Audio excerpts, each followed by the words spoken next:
하나님 말씀 우리 마태복음 16장 보도록 하겠습니다. 마태복음 16장 13절에서 20절 말씀 우리 보도록 하겠습니다.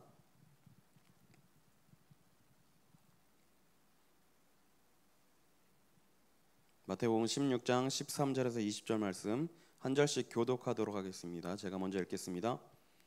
예수께서 빌립보 가이사랴 지방에 이르러 제자들에게 물어 이르시되 사람들이 인자를 누구라 하느냐?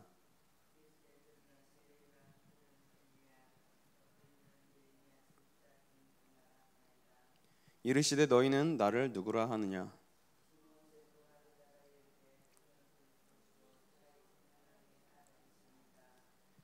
예수께서 대답하여 이르시되 바 요나 시몬아 내가 복이 있도다. 이를 내게 알게 한 이는 혈육이 아니요 하늘에 계신 내 아버지시니라.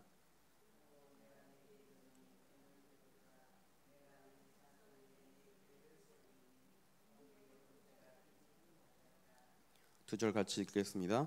내가 천국 열쇠를 내게 주리니 내가 땅에서 무엇이든지 매면 하늘에서도 매일 것이요 내가 땅에서 무엇이든지 풀면 하늘에서도 풀리리라 하시고 이에 제자들에게 경고하사 자기가 그리스도인 것을 아무에게도 이르지 말라 하시니라. 아멘. 계속해서 날씨가 이렇게 많이 더운데요. 우리 성도님들이 건강관리에 유의하셨으면 좋겠습니다. 우리가 이 시간 하나님 앞에 나와서 예배를 드리는데 우리가 자주 이렇게 질문해 봐야 될 것이 있습니다. 그게 무엇이냐면 내가 왜 교회에 와서 예배를 드리는가? 이 부분에 대해서 좀 이렇게 잘 생각해 보셔야 될 것 같아요. 그리고 교회라는 곳은 무엇을 하는 곳인가? 교회는 구원받은 하나님의 자녀들이 모여서 하나님께 예배 드리는 곳입니다. 이것이 본질인데 지금 한국교회가 이것을 많이 놓친 것 같습니다. 그래서 분명히 하나님께서는 우리를 부르시고 구원하셨는데 많은 신자들이 힘이 없이 신앙생활하고 어렵게 살아가고 있어요. 제가 이제 많이는 아니지만 복음을 이제 전하러 현장에 나가보면 교회를 다니는 분들도 이제 자주 만납니다. 그래서 교회를 다니는 분들을 만나게 되면 혹시 구원 받으셨습니까? 이렇게 물어보면 잘 모르겠다고 대답을 해요. 혹시 구원의 확신이 있습니까? 라고 물어보면 제 기억에 아직까지 저는 확실하게 구원 받았습니다라고 이렇게 얘기하신 분을 본 적이 없습니다. 많은 사람들이 교회에는 다니고 있지만 구원의 축복을 바르게 못 누리고 교회에 다니는 분들이 많습니다. 그래서 우리가 하나님께서 우리에게 주신 구원의 축복이 무엇인지 정확히 알고 이것을 바르게 누려야 될 줄 믿습니다. 그러면 우리가 구원받았다라는 증거는 무엇일까요? 무엇을 보고 우리가 구원받았다고 확실하게 대답할 수 있을까요? 요한복음 1장 12절에 보면 영접하는 자 곧 그 이름을 믿는 자들에게는 하나님의 자녀가 되는 권세를 주신다고 말씀을 기록했습니다. 하나님께서 우리에게 하나님 만나는 길 되시는 구원자 되시는 예수 그리스도를 보내셨는데 이분을 믿고 우리의 마음속에 주인으로 모실 때 우리가 하나님을 만나고 구원받게 되는 것입니다. 그리고 요한 1서 5장 11절에서 13절에 보니까 또 증거는 이것이니 하나님이 우리에게 영생을 주신 것과 이 생명이 그의 아들 안에 있는 그것이니라. 아들이 있는 자에게는 생명이 있고 하나님의 아들이 없는 자에게는 생명이 없느니라. 내가 하나님의 아들의 이름을 믿는 너희에게 이것을 쓰는 것은 너희로 하여금 너희에게 영생이 있음을 알게 하려 함이라. 이렇게 기록되어 있습니다. 아들이 있는 자에게는 생명이 있고 하나님의 아들이 없는 자에게는 생명이 없다고 분명히 기록하고 있습니다. 예수님을 그리스도로 믿는 그 믿음을 가진 사람이 구원받고 하나님의 자녀가 된 것입니다. 그래서 이것을 확실한 증거로 붙잡으시길 바랍니다. 이 구원의 축복을 놓치니까 많은 하나님의 자녀들 성도들이 힘이 없이 살아가고 있어요.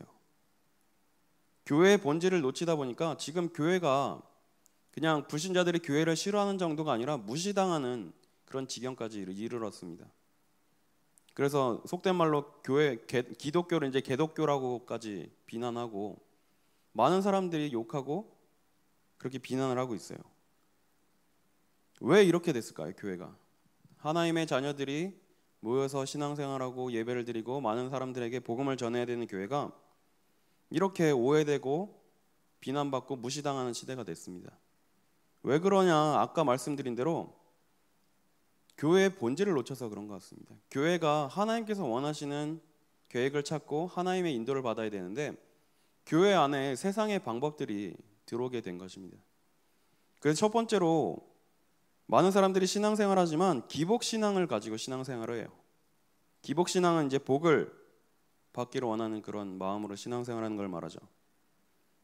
예수님을 믿으면 복 받는다. 이게 우리 한국교회에 오랫동안 내려온 그런 전통적인 개념이죠.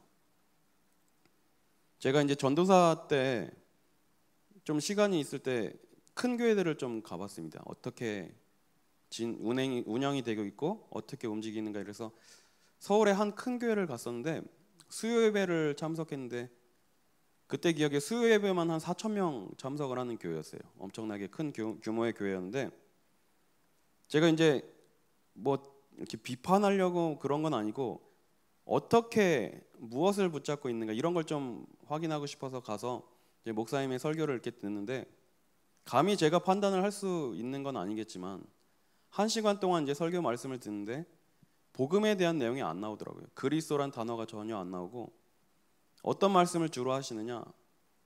뭐 나는 이제 아들에게 내 교회를 세습해 줄 거다. 근데 이건 성경적으로 봐도 문제가 없는 거다. 쉽게 말하면 이제 내가 아들에게 교회를 물려주는데 뭐 따지지 말라 이런 식이겠죠. 그러면서 이제 성도들에게 복 받아라, 병 고침 받아라 이런 말씀을 1시간 동안 하시더라고요. 그래서 옆에 이제 앉아 계시는 분들을 보니까 거의 다 이제 몸이 불편하고 어렵고 힘드신 분들이 이렇게 모여 있더라고요.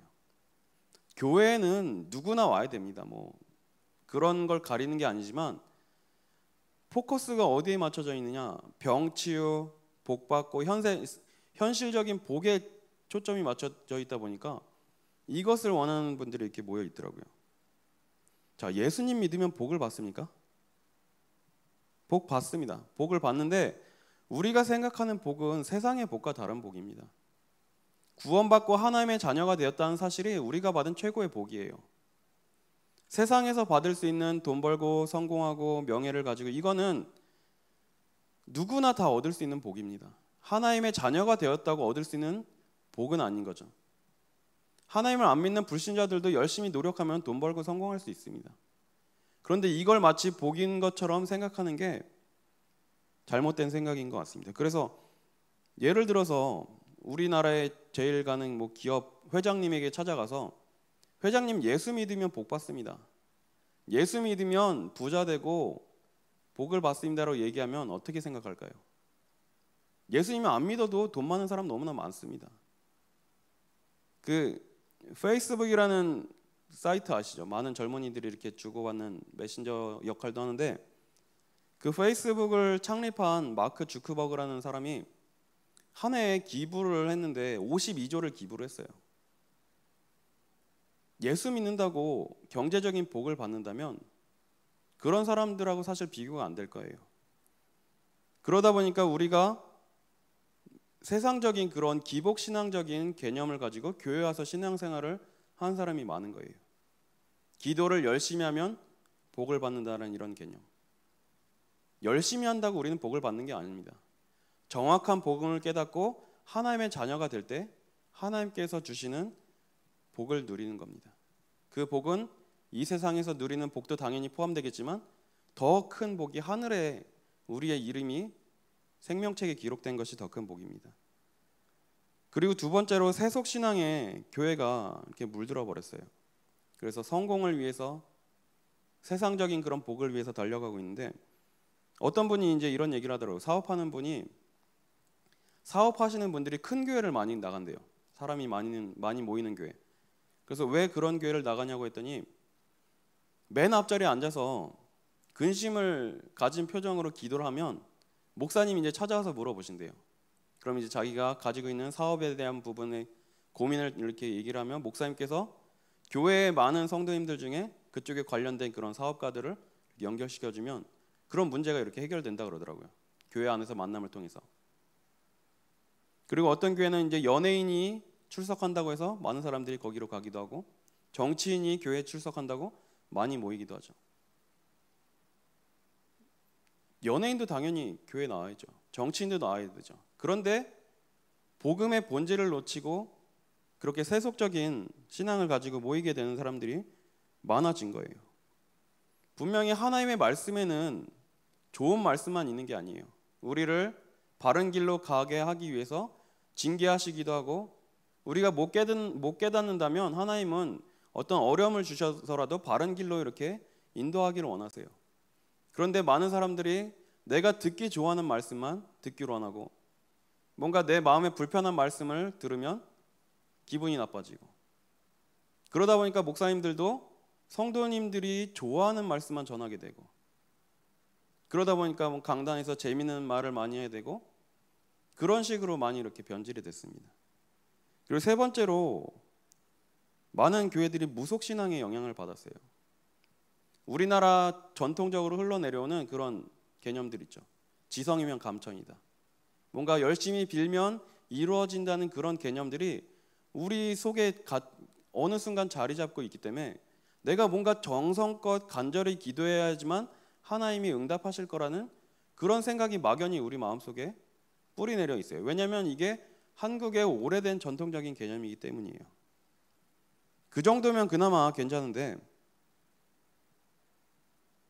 내가 지금 가진 문제에 답을 얻기 위해서 어떤 목사님을 찾아가는 분들도 많고, 심지어는 무속인을 찾아가는 신자들도 많아요. 극단적으로는 어디에 개척을 해야 교회가 잘 되겠습니까? 라고 물어보러 무속인을 찾아가는 목사님도 있다고 이렇게 얘기를 들었습니다. 이렇게 교회가 바른 복음의 본질을 놓치니까 이렇게 흘러갈 수밖에 없는 거예요. 제가 아는 어떤 청년은 교회를 다니는 청년인데 어느 날 공황장애가 찾아온 거예요. 그래서 너무 이제 막 힘들고 답답해가지고 이걸 해결하고 싶은데, 뭐 대전에 있는 어떤 치유를 잘하시는 목사님이 있다고 해서 거기를 찾아갔대요. 그래서 그 목사님께 이제 얘기를 하고 답을 찾는데, 이분이 여자 목사님인데, 당신은 하나님 일을 할 사람이다. 그러니까 지금 이런 어려움이 온 거다. 그러니까 절대로 다른 일을 할 생각하지 말고 이제 하나님의 일을 해라, 이렇게 말씀하시면서 뭐라고 말씀을 하셨냐면, 차 타고 다니지 마라. 차 사고 난다. 이분이 그래서 이 청년이 차를 두고 대중교통을 타고 다니더라고요. 이게 잘못하면 신앙의 본질을 놓치고 우리가 이상한 방향으로 갈 수가 있는 거죠.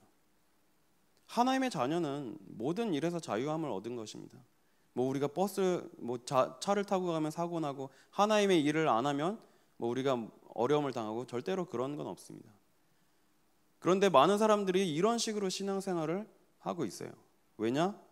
복음의 본질을 놓쳤기 때문입니다. 그래서 우리가 오늘 본문을 통해서 중요한 사실을 우리가 좀 발견해야 되는데요.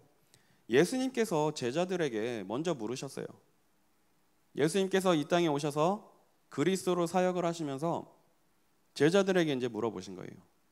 밖에 이제 사람들이 나를 쫓아다니는데 사람들이 나를 누구라 하느냐?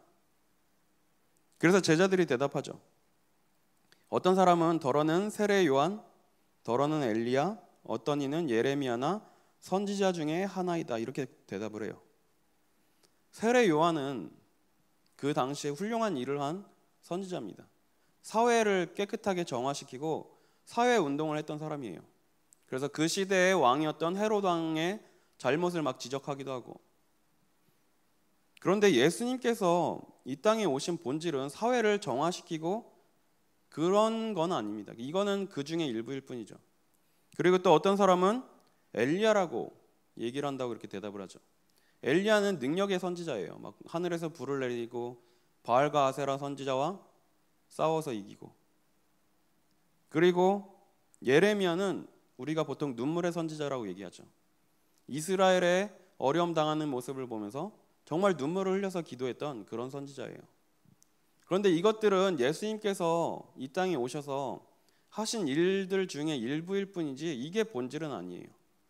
그럼 예수님께서 이 땅에 오셔서 하신 일, 예수님께서 이 땅에 오신 그 목적 본질이 무엇이냐? 16장 16절에 시몬 베드로가 대답하여 이르되 주는 그리스도시요 살아계신 하나님의 아들이시니이다, 이렇게 고백을 했습니다. 예수님께서 이 땅에 오신 목적은 그리스도로서 오신 거예요. 그리스도로 이 땅에 오셨다는 말은 우리가 묶여있는 하나님을 떠난 문제, 그리고 사탄에게 잡혀있는 문제, 우리에게 있는 죄 문제, 이 세 가지 문제를 해결할 수 있는 분이 바로 그리스도인데, 그 그리스도로 오신 분이 예수님이란 말씀입니다. 그래서 이 예수님을 아까 말씀드린 이 세 가지 문제를 해결할 수 있는 그리스도라고 믿는 그것이 우리 신앙생활의 본질의 핵심입니다. 예수님은 우리에게 하나님 만나는 길이 되어주러 오셨습니다. 사탄의 권세를 깨트릴 왕으로 오신 거예요. 그리고 우리의 죄 문제를 완벽하게 해결하실 제사장으로 오신 것입니다. 이 세 가지를 그리스도라고 하는데, 이 사실을 누리는 게 신앙생활인데, 이 복음의 본질을 놓치다 보니까 교회들이 다른 방향으로 가게 되는 거예요. 그래서 우리가 이 말씀을 통해서 중요한 확신을 가지셔야 됩니다. 요한복음 14장 6절에 보니까 예수께서 이르시되 내가 곧 길이요 진리요 생명이니 나로 말미암지 않고는 아버지께로 올 자가 없느니라 말씀하셨어요. 우리가 하나님을 만날 수 있는 유일한 길은 오직 예수 그리스도밖에 없습니다. 나는 곧 길이요 진리요 생명이라고 말씀하셨습니다. 절대로 하나님이 우리에게 다른 구원의 길을 내신 적이 없습니다. 그리고 로마서 8장 2절에 보면 죄와 사망의 법에서 죄와 성령의 법이 우리를 완전히 완벽하게 해방하였다고 말씀을 하고 있습니다. 우리가 죄에 묶여서 저주와 사단의 권세에 묶여 있었는데 예수 그리스도께서 이 땅에 오심으로 우리를 완전히 해방시켜 주신 것입니다. 그리고 요한일서 3장 8절에 보면 하나님의 아들이 나타나신 것은 마귀의 일을 멸하러 오셨다고 말씀을 기록하고 있습니다. 사탄을 없애고 멸한다고 안 써 있고 마귀의 일을 멸한다고 되어 있어요. 마귀 사탄도 영적인 존재이기 때문에 없앨 수가 없습니다. 그러나 마귀가 하는 일, 많은 사람들이 하나님을 만나지 못하고 멸망길로 가도록 만드는 그 일을, 그 권세를 꺾으시러 예수님이 이 땅에 오신 것입니다. 그래서 우리가 이 신앙생활의 본질을 붙잡으셔야 됩니다. 그래서 주는 그리스도라고 베드로가 대답을 했습니다. 예수님은 그리스도이십니다. 이 사실을 믿는 게 우리가 붙잡아야 될 신앙생활의 본질입니다. 그런데 이 내용이 오래된 신학책에도 다 기록이 돼 있어요. 루이스 뻘콥이라는 유명한 신학자가 있는데 그 신학자가 쓴 책에도 한 몇십 년, 100년 이상 된 책에도 다 써 있어요. 예수님은 그리스도고 그리스도의 삼직, 제사장, 왕, 선지자 이 삼직에 대한 내용이 오래전부터 기록이 되어 있습니다. 그런데 이 부분만 놓친 거예요. 왜냐? 아까 말씀드린 대로 교회를 성장시키고 운영하기 위해서 교회가 이런 식으로 변질이 되다 보니까 복음의 본질을 놓친 것입니다. 그래서 우리 여기 모인 성도님들은 이 복음의 본질을 정확하게 붙잡으시기를 바랍니다. 우리가 해야 될 일은 이 바른 복음을 주변에 있는 사람들에게 전해주는 것입니다. 심지어 교회를 다니는 분들조차 정확한 답이 없이 교회를 다니고 있어요. 어제인가 말씀드렸나요? 교회를 다니는데 왜 교회를 다니냐고 물어보니까 일주일 중에 하루 정도는 반성하는 시간을 가져야 되지 않냐고 이렇게 대답을 하는 사람이 있더라고요. 교회를 다니는 것은 하나님께서 지금 나와 함께 하심을 누리는, 이 비밀을 누리는 것이고 하나님께서 나를 향하신 뜻과 계획을 찾는 게 신앙생활인데 이것을 놓치다 보니까 그런 식으로 흘러가는 거예요. 뭔가 위로받고 힘을 얻고 반성하고 당연히 그런 것도 필요한 것입니다. 그런데 본질을 놓치고 거기에 치중되어 있다는 것이 문제인 것입니다. 그래서 예수님이 그리스도란 사실이 믿어진다, 세상에서 가장 큰 복을 받은 것입니다. 많은 이단과 사이비들이 있어요. 그런데 저는 아무리 생각해도 그 사람들이 안 믿어지거든요. 뭐 우리나라에 네노라는 그런 큰 종교들이 있는데 본인이 구원자라고 얘기를 하는데 저는 그게 안 믿어지더라고요. 아무리 생각해도. 그런데 그걸 믿고 따라가는 사람들이 많아요. 그렇다면 우리가 그분들이 안 믿어지고 예수님이 그리스도라는 사실을 믿어지고 하나님의 자녀가 되었다. 하나님께서 원하는 자들을 부르신 거고 하나님이 우리 성도님들을 택하셔서 이 자리에 올 수 있도록 인도하신 것입니다. 오늘 하루도 이 사실을 붙잡고 신앙생활의 본질을 깨닫고 하나님께서 가장 원하시는 일에 귀하게 쓰임받는 하루, 복된 하루가 되시기를 기도하겠습니다. 기도하고 주기도문으로 마치고 다 같이 함께 개인 기도하는 시간 갖겠습니다. 우리 주기도문 하시겠습니다. 하늘에 계신 우리 아버지여, 이름이 거룩히 여김을 받으시오며 나라에 임하옵시며 뜻이 하늘에서 이룬 것 같이 땅에서도 이루어지이다. 오늘날 우리에게 일용할 양식을 주옵시고 우리가 우리에게 죄 지은 자를 사하여 준 것 같이 우리 죄를 사하여 주옵시고 우리를 시험에 들게 하지 마옵시고 다만 악에서 구하옵소서. 대개 나라와 권세와 영광이 아버지께 영원히 있사옵나이다. 아멘.